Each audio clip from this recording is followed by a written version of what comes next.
ஹர ஹர நம பார்வதே பதஜே ஹர ஹர மகாதேவ. தென்னாருடைய சிவனே போற்றி, எந்நாட்டவர்க்கும் இறைவா போற்றி. ஓம் கணானாந்த்வா கணபதிகும் ஹவாமஹே கவிங்கவேணாபுபமஸ்ரவஸ்தமம் ஜேஷ்டராஜம் பிரம்மணாம் பிரம்மணஸ்பத ஆனஸ்ரண்வன்னோதிபிः சீதசாதனம்.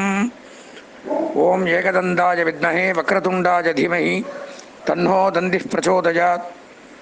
ஓம் தத்புருஷாய வித்மஹே மகாதேவாய தீமஹி தன்னோ ருத்ர பிரச்சோதயாத். ஓம் நாராயணாய வித்மஹே வாசுதேவாய தீமஹி தன்னோ விஷ்ணு பிரச்சோதயாத். பேரன்பு சார்ந்த எங்களுடைய சர்வம் டிவியினுடைய தொலைக்காட்சி நேயர்களுக்கு அன்பான கனிவான வணக்கங்கள், ஆசீர்வாதங்கள். எல்லாமல்ல இறையருளாலே இப்பொழுது நாம் காண இருக்கக்கூடிய நிகழ்ச்சி அப்படின்னு பார்த்தோம்னால், நமது சர்வம் டிவியின் வாயிலாக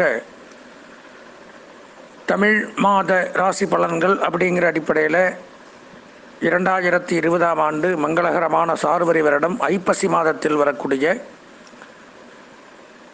சுப விசேஷ தினங்கள் மற்றும் 12 ராசிகளுக்கு உண்டான பலாபலன்களும் சந்திராஷ்டம தினங்களும் வணங்க வேண்டிய தெய்வங்களும் அதிர்ஷ்ட வண்ணங்கள், அதிர்ஷ்ட திசைகள், அதிர்ஷ்ட எண்கள்,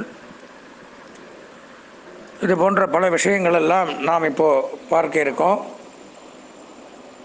பொதுவாக நாம் பார்க்கறது அப்படின்னு எடுத்துட்டோம்னால் கோச்சார ரீதியான பலன்கள் அப்படின்னு எடுத்துக்கணும். அது போக அவரவர்களுடைய சொந்த ஜாதகங்கள், லக்ன பலன்கள், திசாபுத்தி பலன்கள் இவையெல்லாம் வைத்துத்தான் முழுக்க 100க்கு 100% முழுமையான பலன்களை தெரிந்து கொள்ளக்கூடிய அமைப்பு அப்படிங்கிறது ஒரு ஜாதகத்தில் உண்டாகும். எனவே நம்மளுடைய நேயர்கள் அவர்களுடைய முழுமையான பலாபலன்களை தெரிந்து கொள்ள ஆசைப்பட்டால் என்னுடைய தொலைபேசி எண்ணை தெரிவிக்கிறேன். தங்களுக்கு ஜாதகம் இல்லைனாலும் பரவாயில்ல, பிறந்த தேதி, பிறந்த நேரம், பிறந்த இடம் இதை குறிப்பிட்டால் ஜாதகம் நாம் போட்டுக்கொண்டு ஜாதக பலன்களை அறிந்து கொள்ளலாம். அதுவும் இல்லைன்னா அந்த பிரசன்னம்னு பேர், அந்த பிரசன்னத்தை போட்டு நீங்கள் சொல்கிற டைமை வச்சு எப்போ பேசுகிறீங்களோ அப்போ உண்டான லக்னத்தை வச்சும் பெயர் ராசி பொறுத்துன்னு சொல்லுவாங்க. அதை அந்த மாதிரியும் பார்க்கலாம். எனவே என்னுடைய தொலைபேசியின் வாட்ஸ்அப் நம்பர் அதுதான். அதுக்கு நீங்கள் ஜாதகத்தையோ நான் சொன்ன அந்த குறிப்புகளையோ அனுப்பிச்சி வச்சா நாங்கள் ஜாதகத்தை பார்த்து தெளிவான துல்லியமான பலன்களை உங்களுக்கு கோருவதற்கு காத்து கொண்டிருக்கிறோம். எனவே நம்மளுடைய நேயர்கள் அதனை தெரிந்து கொண்டு முழுமையான பலன்களை தெரிந்து அதற்குண்டான பரிகாரங்களை செய்து வாழ்க்கையில் இருக்கக்கூடிய கிரகங்களினால் ஏற்படக்கூடிய தோஷங்களை நிவர்த்தி செய்து கொண்டு வாழ்வாங்கு வாழ வேண்டி பிரார்த்தனை செய்து கொண்டு தொடர்ந்து நாம் 12 ராசிகளுக்கு உண்டான ஐப்பசி மாத பலபார்ந்த சர்வம் தொலைக்காட்சியின் விருச்சிக ராசி நேயர்களுக்கு வணக்கம். விசாகம், அனுஷம், கேட்டை ஆகிய நட்சத்திரத்தில் பிறந்த விருச்சிக ராசி நேயர்களுக்கு நமது சர்வம் டிவியின் வாயிலாக மாத ராசி பலன்கள் அப்படிங்கிற தலைப்பில் தமிழ் மாத ராசி பலன்கள், அதாவது மங்களகரமான சார்வரி வருடம் 2020ஆம் ஆண்டு ஐப்பசி மாதத்திற்குண்டான பலாபலன்களும் சந்திராஷ்டம தினங்களும் நம்ம இப்போ பார்க்குறோம். விருச்சிக ராசி அப்படின்னு எடுத்திருந்தால் இந்த மாத பலாபலன்களில் ராசியில் கேது சஞ்சரிக்கிறதுனால ஞானகாரகன், மோட்சகாரகன் கேதுல இருக்காரு. மிகச் சிறப்பான யோகம்,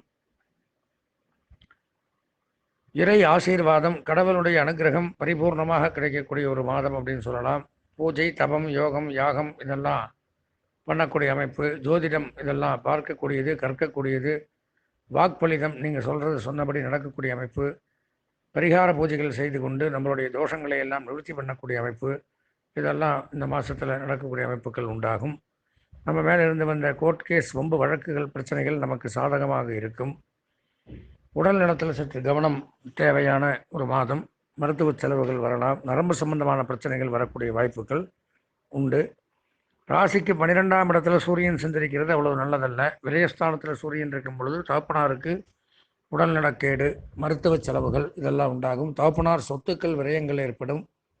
ஹிருதய சம்பந்தமான நோய், உஷ்ட சம்பந்தமான நோய் வரக்கூடிய அமைப்புகள் ஏற்படும். அதே சமயம் தகப்பனார் சொத்துக்கள்லாம் இருந்தால் அதெல்லாம் விற்று வேறு ஏதாவது சொத்து வாங்கக்கூடிய அமைப்பும் ஏற்படும்.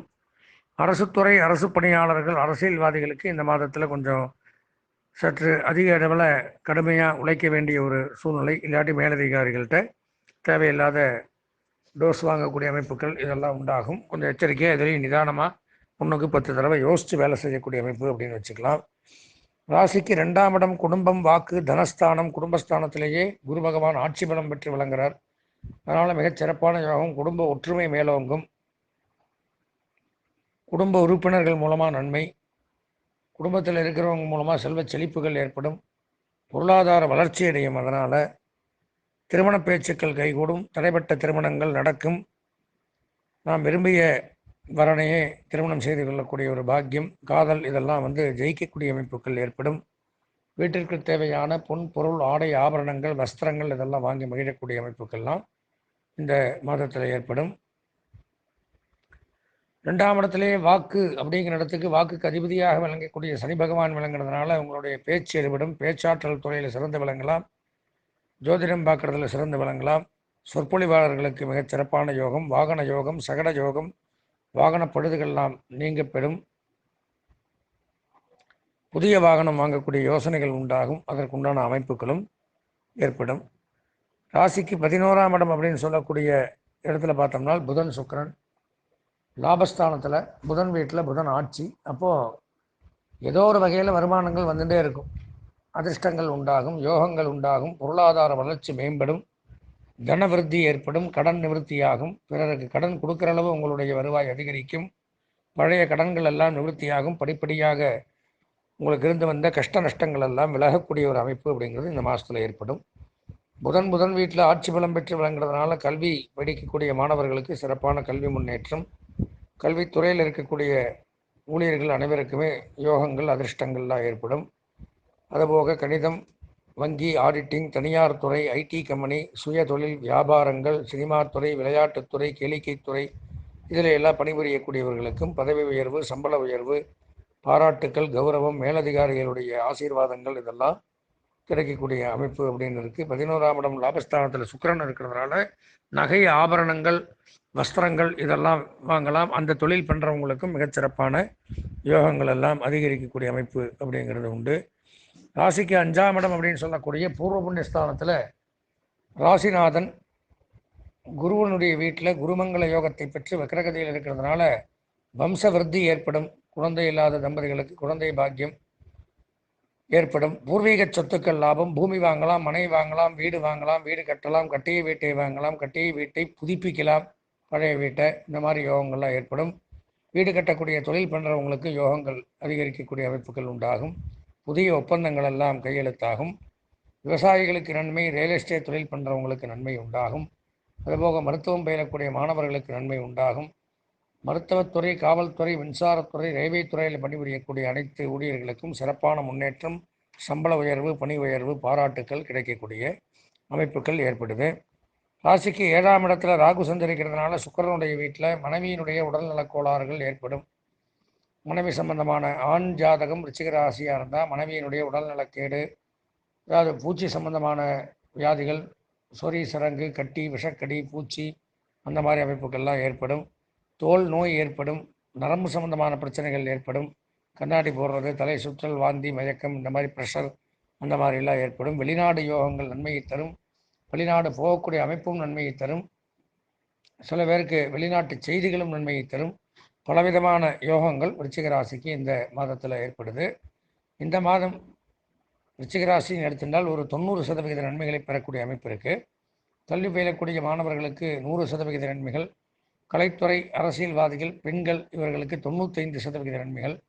சுய தொழில், உத்தியோகம், வியாபாரம், விவசாயம் செய்பவர்களுக்கும் 90% நன்மைகளும் ஏற்படக்கூடிய ஒரு நல்ல மாதமாக விளங்குது இந்த மாதம். இந்த விருச்சிகராசினியர்கள் இந்த முக்கியமான பணிகளை தவிர்க்க வேண்டிய இந்த சந்திராஷ்டம தினம் அப்படின்னு பார்த்தோம்னா ஐப்பசி மாதம் 19ஆம் நாள் புதன்கிழமை பகல் 2:50 முதல் ஐப்பசி மாதம் 21ஆம் நாள் வெள்ளிக்கிழமை இரவு 11:02 வரை இந்த சந்திராஷ்டமம் சம்பவிக்கிறது. எனவே அந்த நேரத்தில் முக்கியமான பணிகளை தவிர்த்து இறை வழிபாட்டினை மேற்கொள்ளவும். இந்த மாதம் தங்களுக்கு அதிர்ஷ்டமான வண்ணம் அப்படின்னு பார்த்தால் இளம் சிவப்பு, அனுகூலமான திசை தெற்கு, அதிர்ஷ்டமான எண் 3, வணங்க வேண்டிய தெய்வம் அப்படின்னு பார்த்தோம்னா சண்டிகேஸ்வரர், சிவபெருமானுடைய தீர்த்தம் விலகக்கூடிய இடத்துல இருக்கக்கூடிய சண்டிகேஸ்வரர். எனவே அவரை வழிபட்டு இந்த மாதத்தை தாங்கள் இனிமையான மாதமாக மாற்றிக்கொள்ள வேண்டி ஆசீர்வதித்து விடைபெறுகின்றேன். நன்றி, வணக்கம்.